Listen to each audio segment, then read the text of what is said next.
नमस्कार, मैं खुशी और आप देख रहे हैं नेशन न्यूज नेटवर्क। आइए नजर डालते हैं आज की बड़ी खबर पर।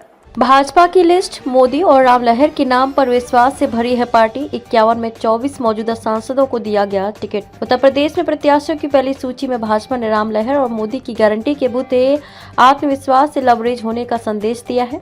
पार्टी ने 51 प्रत्याशियों में 44 मौजूदा सांसदों को टिकट देकर ये भी संदेश देने की कोशिश की है कि मोदी सरकार के खिलाफ कोई सत्ता विरोधी लहर नहीं है। करीब एक वर्ष पहले भाजपा ने जब लोकसभा चुनाव के लिए पहले दौर का सर्वे शुरू कराया था, तब सर्वे में पार्टी की 30 से 40% मौजूदा सांसदों की रिपोर्ट नकारात्मक आई थी। सर्वे रिपोर्ट मिलने के बाद चुनाव में बड़ी संख्या में सांसदों के टिकट कटने की आशंका जताई जा रही थी। यही नहीं, केंद्रीय नेतृत्व की ओर से कराए गए सर्वे में भी सांसदों की जमीनी रिपोर्ट ज्यादा अच्छी नहीं थी। उसके बाद मध्य प्रदेश, राजस्थान, छत्तीसगढ़ सहित 5 राज्यों के चुनाव में प्रधानमंत्री नरेंद्र मोदी ने मोदी की गारंटी का नारा दिया। राशन से लेकर आवास, सड़क से सुरक्षा और रोजगार से इलाज तक मोदी की गारंटी के नाम पर उत्तर से दक्षिण तक और पूर्व से पश्चिम तक युवाओं, महिलाओं, किसानों और गरीबों को साधने का अभियान शुरू हुआ।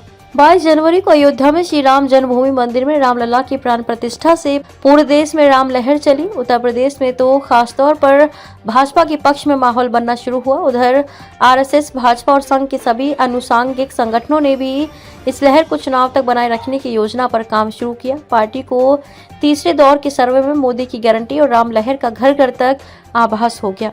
इसी के बूते पार्टी ने 51 में से 44 मौजूदा सांसदों को प्रत्याशी बनाने और हारी हुई 4 सीटों में से 3 पर हारे हुए चेहरों पर ही दांव खेलने का जोखिम उठाया है। पार्टी ने विपक्षी दलों को संदेश देने की कोशिश की है। विकास और विरासत को सम्मान के दम पर वह यूपी में फिर एक बार बड़ी जीत हासिल करेगी। जानकार बताते हैं कि जिन 44 सांसदों को फिर से टिकट दिया गया है, उनमें मुजफ्फरनगर, चंदौली, कन्नौज जैसी सीटें भी हैं, जहां 2019 में जीत का अंतर 6 से 15 हजार के बीच ही रहा था। ये भी है विश्वास के आधार। भाजपा ने मोदी सरकार की विभिन्न योजनाओं के लाभार्थियों का बड़ा वोट बैंक तैयार किया है। पहली सूची में अगड़े, पिछड़े और दलितों की सभी प्रमुख जातियों को प्रतिनिधित्व देकर सामाजिक संतुलन भी बनाया है। भाजपा ने लोकसभा चुनाव से पहले सुबह सपा और रालोद से भी गठबंधन कर लिया। बसपा सुप्रीमो मायावती लोकसभा चुनाव अपने दम पर लड़ने की घोषणा कर चुकी है। 2019 में सपा और बसपा के मजबूत गठबंधन के बावजूद भाजपा ने 49.9% वोट हासिल कर 80 में से 64 सीटें जीती थी। ऐसे में पार्टी को उम्मीद है कि त्रिकोणीय मुकाबले में वे मौके का फायदा उठा लेगी।